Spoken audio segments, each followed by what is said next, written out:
Hello everybody, like in the preceding video I apprised you with the syllabus of this course. Now in this video I'll be discussing and telling you as to how this course is important.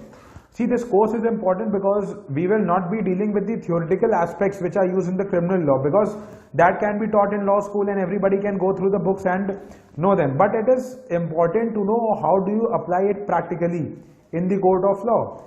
For instance, there is a maxim which is the doctrine of nulla puna sine leg. Pardon me for my pronunciation, which means is the doctrine of strict construction.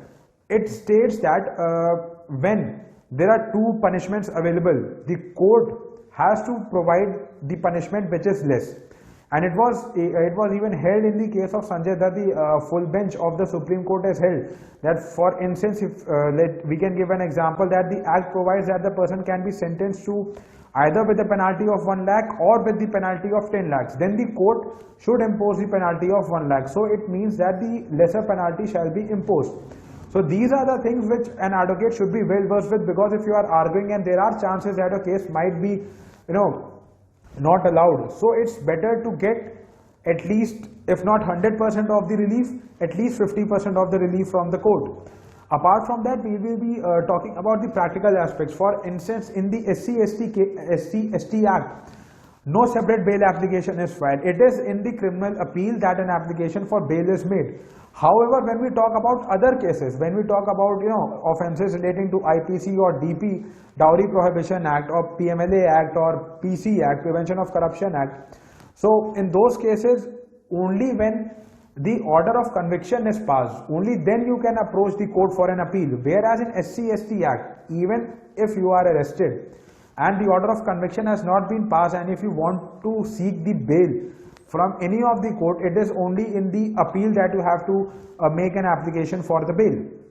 Apart from that, we will also be dealing with the aspects of the medical jurisprudence, which are extremely important when we practice on the criminal side, like how should the post-mortem report should be one should read the post-mortem report. What do they mean by viscera, what are ante-mortem injuries, what are post-mortem injuries, what are bomb blast injuries.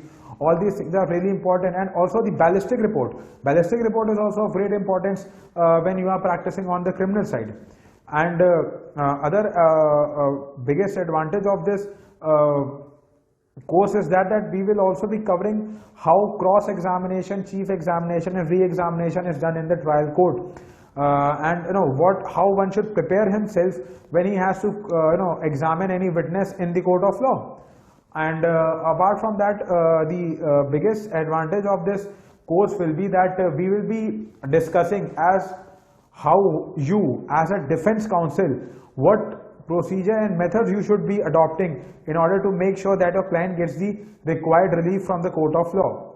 And apart from that, we will be also be discussing about other things, not only from the defense side but also from the other side. If there are various cases in which an advocate may be appointed as a public prosecutor, a special public prosecutor, so what rights, how does the investigating agencies operate? That is also important for us to know. For instance, if there is a case of kidnapping and the police has already filed the final report and the victim has still not been recovered. So these are the practical aspects which we will be dealing in our syllabus.